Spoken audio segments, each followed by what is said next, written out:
Operation Cambodia విజయవంతమైంది. ఉద్యోగాల పేరుతో కాంబోడియాలో మోసపోయిన తెలుగు రాష్ట్రాలకు చెందిన బాధితులు కాసేపటి క్రితమే విశాఖ ఎయిర్పోర్ట్కు క్షేమంగా చేరుకున్నారు.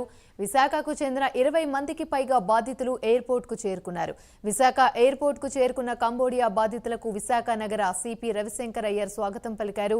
కంబోడియా రాజధానిలో ఇప్పటికే 58 మందిని కాపాడి భారత్కు పంపించింది అక్కడి ఇండియన్ ఎంబసీ.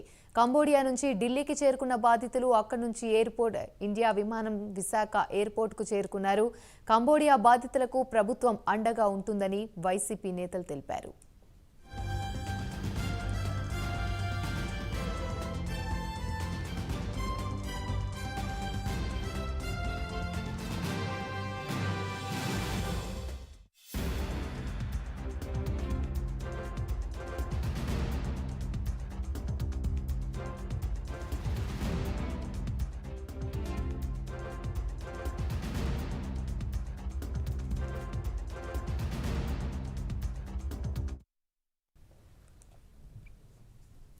ఆపరేషన్ కంబోడియా విజయవంతమైంది. ఉద్యోగాల పేరుతో కంబోడియాలో మోసపోయిన తెలుగు రాష్ట్రాలకు చెందిన బాధితులు కాసేపటి క్రితమే విశాఖ ఎయిర్పోర్ట్కు క్షేమంగా చేరుకున్నారు.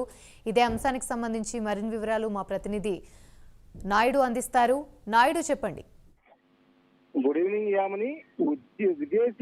విదేశాల్లో ఉద్యోగాల పేరుతో ఎన్నో ఆశలతో కంబోడియా వెళ్ళిన భారతీయులు అయితే మాత్రం అక్కడ చిక్కుకొని మోసపోయిన పరిస్థితి అయితే మనకి కనిపిస్తూ ఉంది. అదే ఎవరైతే ఇక్కడ మోసపోయారని అనుకుంటున్నారో వీళ్ళైతే మాత్రం వీళ్ళైతే చాలా చిత్రహింసలు అనుభవించిన పరిస్థితి కూడా మనకి వాళ్ళు వచ్చిన చిత్ర దీన్ని బట్టి అయితే మనకి తెలుస్తూ ఉంది. అంటే విదేశాల్లో ఉద్యోగాలు కంప్యూటర్ ఆపరేటర్ కావచ్చు, లేదంటే కనుక ఇటువంటి మంచి ఉద్యోగం అంటూ కూడా వీళ్ళకైతే నమ్మబలికి ఇక్కడ నుంచి విదేశాలు తీసుకెళ్లి అక్కడ నుంచి సింగపూర్, మలేషియా మీదుగా వీళ్ళనైతే మాత్రం కంబోడియా తీసుకెళ్లారు. అక్కడ నుంచి అయితే మాత్రం వీళ్ళు ఎవరైతే చైనీస్ వాళ్ళకైతే మాత్రం వీళ్ళని అప్పచెప్పడం జరిగిందని, వీళ్ళైతే మాత్రం చైనాలో వీళ్ళని తీసుకున్న తర్వాత వీళ్ళకి సరైన ఆహారం కావచ్చు, లేదంటే సరైన జీతం వచ్చాలు కూడా ఇవ్వకుండా అయితే మాత్రం నానా నరకయాతన పెట్టారంటూ కూడా వీళ్ళు చెప్తున్న బాధలు కూడా తెలుస్తూ ఉంది. అంటే వీళ్ళు ఇలాగే చూసుకున్నట్టయితే కనుక వీళ్ళు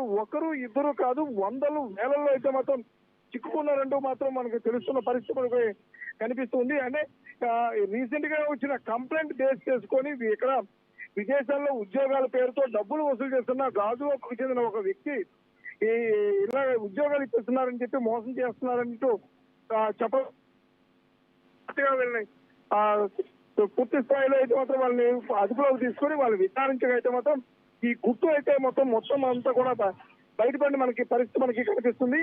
అయితే ఎక్కడైతే కంబోడియాలో ఎవరైతే చిక్కుకున్నారో వీళ్ళైతే చిత్రహింసలు అనుభవిస్తున్నారో వీళ్ళందరినీ కూడా విశాఖ సిపి రవిశంకర్ అయ్యర్ అయితే మాత్రం గతంలో ఎన్ఐఏలో పనిచేయడం ద్వారా దీని తాలూకా గుట్టును అయితే కనుక ఛేదించేందుకు తన వంతు ప్రయత్నాలు చేసిన నేపథ్యంలో అయితే మాత్రం ఈ రోజు మొదటి ఫ్లైట్ లో మొదటిగా ఓవరాల్ గా చూసుకున్నట్టయితే కనుక ఇండియాకి 58 మంది అయితే రావడం జరిగింది.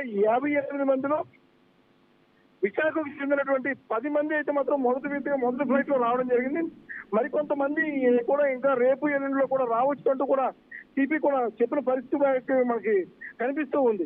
అంటే ఇక్కడ వీళ్ళనైతే మాత్రం పూర్తి స్థాయిలో ఏదైతే సైబర్ క్రైమ్ కి సంబంధించి అటువంటి వలపనేటువంటి ఉద్యోగాలను కేవలం భారతీయులను మోసం చేస్తేనే మీకు భోజనం పెడతామంటూ కూడా వీళ్ళనైతే మాత్రం చాలా చిత్రహింసలు పెట్టారు. అదేవిధంగా చూసుకున్నట్టయితే కనుక వీళ్ళని సరిగా సైబర్ క్రైమ్ లో వీళ్ళు ఇండియన్స్ ని ఎవరైతే వీళ్ళు సరిగా చీట్ చేయలేరో వాళ్ళైతే మాత్రం బేస్బాల్ బ్యాట్ తో కూడా కొట్టారంటూ కూడా వీళ్ళు బాధితులు చెప్పిన పరిస్థితి మనకి కంటిలో పెట్టించే విధంగా అయితే మనకి కనిపిస్తుంది. ఏదైతే కమిషనర్ ఇప్పుడు మాట్లాడిన మాటలను తీరుని చూసుకున్నట్టయితే కనుక మరింత మందిని అయితే మాత్రం రెస్క్యూ చేసి అక్కడ కంబోడియా ఎంబసీ అధికారులు కూడా పూర్తి స్థాయిలో సపోర్ట్ చేస్తున్నారని, కంబోడియా అధికారులందరూ కూడా పూర్తి స్థాయిలో సపోర్ట్ చేయడం ద్వారా వీళ్ళందరినీ కూడా మొత్తం రెస్క్యూ చేసే అవకాశం ఉందంటూ కూడా కమిషనర్ రవిశంకర్ అయ్యర్ తెలిపిన పరిస్థితి మనకి కనిపిస్తుంది.